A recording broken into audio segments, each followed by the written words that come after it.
जय श्री कृष्ण। एक बार फिर से कर्मकांड बाय आनंद पाठक में आप सभी का मैं स्वागत करता हूँ।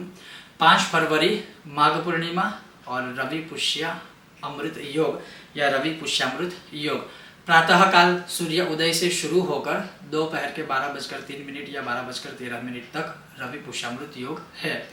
अब उस समय में तो मतलब एक तो पूर्णिमा भी है, रवि पुष्यामृत योग सिद्धि योग है, तो मतलब ऐसा योग सही योग मतलब काफ़ी कम आता रहता है। स्पेशली रवि पुष्य या गुरु पुष्यामृत के विषय में जब हम बात करते हैं तब की बात है। तो एक रवि पुष्यामृत योग में सफ़ेद आक का मूल, ध्यान से सुनिएगा, रवि पुष्यामृत योग में सफ़ेद आक का, जिसे हम श्वेतार्क गणपति बोलते हैं, तो उस आक का मूल रवि पुष्यामृत योग में ही आपको लाना चाहिए। अगर आपको मिलता है तब की बात है।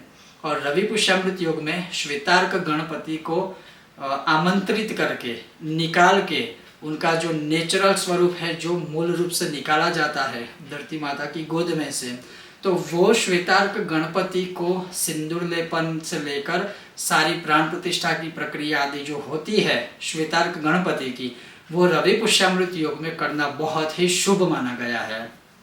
उसके पश्चात उसी श्वेतार्क गणपति की साधना अगर मैं बताऊं रवि पुष्यामृत योग में, तो जो श्वेतार्क गणपति जी है अधिकतर लोगों के वहाँ जैसे हमने पहुँचा दिए, तो वो चाहे तो ये साधना कर सकते हैं। तो श्वेतार्क गणपति जो भी रवि पुष्यामृत योग में निकाल के आपके पास पहुँचे हैं या आपके पास ऑलरेडी है, तो आप गणपति जी का जो मूल मंत्र है ओम गम गणपतये नमः, इसकी अवश्य ही यथाशक्ति माला कीजिए। गाय के घी का एक दीपक प्रज्वलित कीजिए, भगवान के आगे लड्डू का भोग अवश्य लगाइए, फिर बाद में वो प्रसाद के रूप में आप ग्रहण कर सकते हो सब परिवार वाले। और भगवान गणेश जी की यह आराधना कीजिए। सिर्फ मान लीजिए मैं कहूँगा 51 माला करें, 11 माला चाहो तो कर सकते हो। आपके पास अधिक समय है तो पूरे रवि पुष्यामृत नक्षत्र में अखंड दीपदान गणपति के आगे रखकर नॉन स्टॉप गणपति के मूल मंत्र की माला करें। रवि पुष्यामृत योग में श्वेतार्क गणपति की साधना का महत्व प्रचुर मात्रा में हमारे तंत्र शास्त्रों में लिखा हुआ है, तो मत भूलिए। या आप चाहो, मान लीजिए आप यह मूल मंत्र नहीं कर सकते हो, कर्ज से पीड़ित हो, तो मैं कहूँगा कि ओम गणेश ऋणम चिंदी वरण्यम होम नमः पठ, इस मंत्र की आप अधिक से अधिक माला कीजिए। इसके ऊपर हमने वीडियो बनाया हुआ है।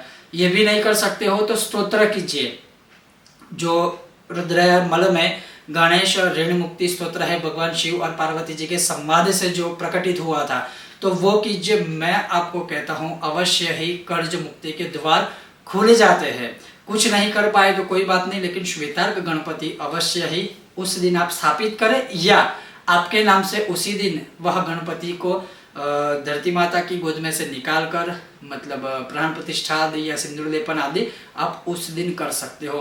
तो रवि पुष्यामृत योग में अवश्य ही भगवान श्री श्वेतार्क गणपति या आक का मूल निकाल कर सफेद आक का भगवान गणेश जी का आवाहन अपने घर में कर सकते हो। लेकिन मैं ये कहूँगा कि उसके पीछे कुछ नियम होते हैं कि मतलब मान लीजिए उसका थल या उसका जो मूल है सफ़ेद आग का अगर पतला है तो उसे निकालने की कोशिश मत कीजिए।